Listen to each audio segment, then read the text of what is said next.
Hello friends, this is Tushar Govil and welcome to my YouTube channel Accessibility Talk. In today's video, I will discuss how do you know if code written by AI is accessible. We do not assume automatically because AI wrote the code, because AI generated code can look correct while still can fail real accessibility needs. We verify it in the same way we verify any other code, like test it against standards and with real users. So basically, we should treat AI code as a first draft, not the proof of accessibility. How to know if it is accessible? So there are a couple of steps in that. Number one is check semantic structure.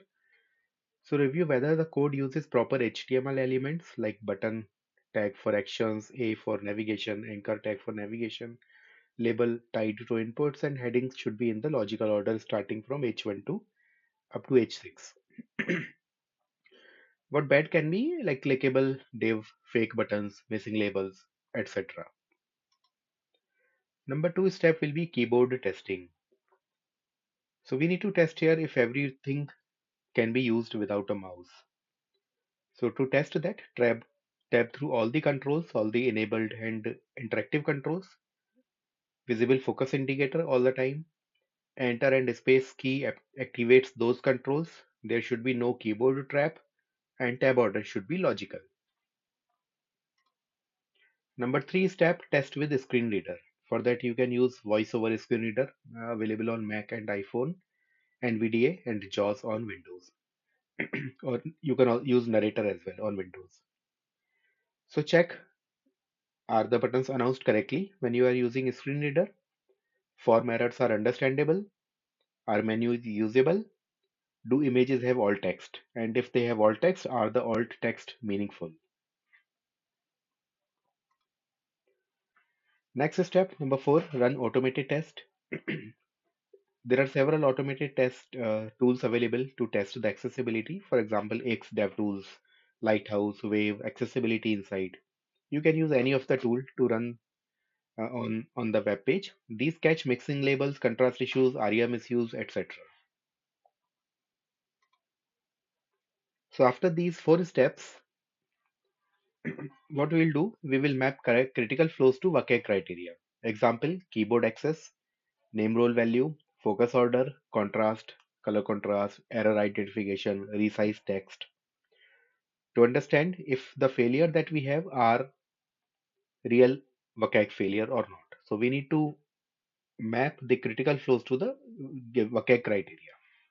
For example, if you have keyboard issues, you will map to the keyboard navigation. You have the name role value issues, you will map it to the name role and value 4.1.2 WCAG, WCAG success criteria for that.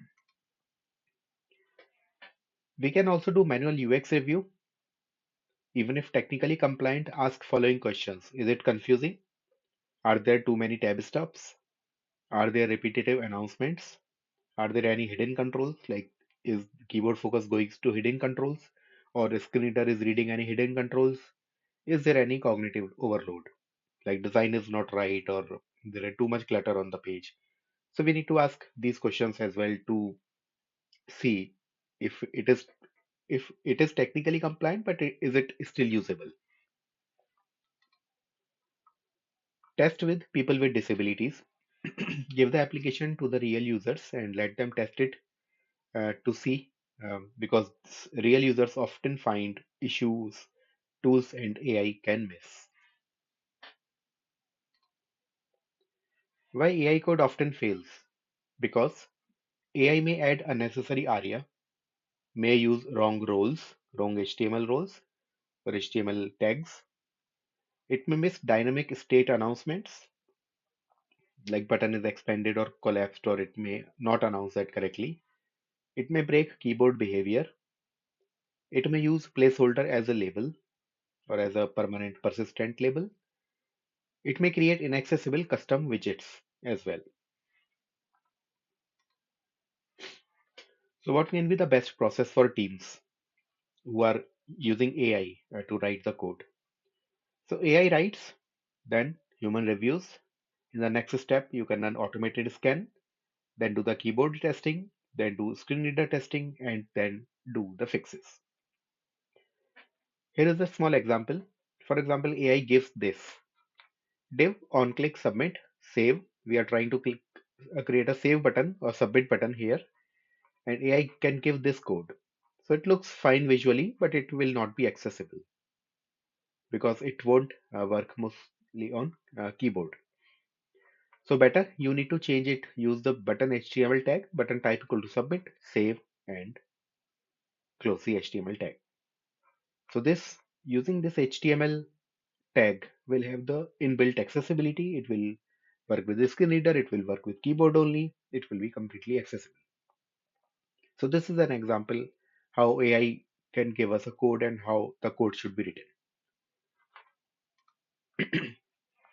So the key takeaway here is if nobody tested it with keyboard and screen reader, you do not know it is accessible. So uh, that means that even if AI is writing code, we need manual and automated testing, we need keyboard testing, we need screen reader testing, and we may need real user, people with disabilities, to test that as well to make sure that the code is completely accessible. Hope you like this video. Thanks for watching this, and I will talk to you in the next video coming shortly. You may also let me know in the comment section which topic you want to cover here, and I will try to create a presentation on that as well. So thanks for watching. Take care and goodbye.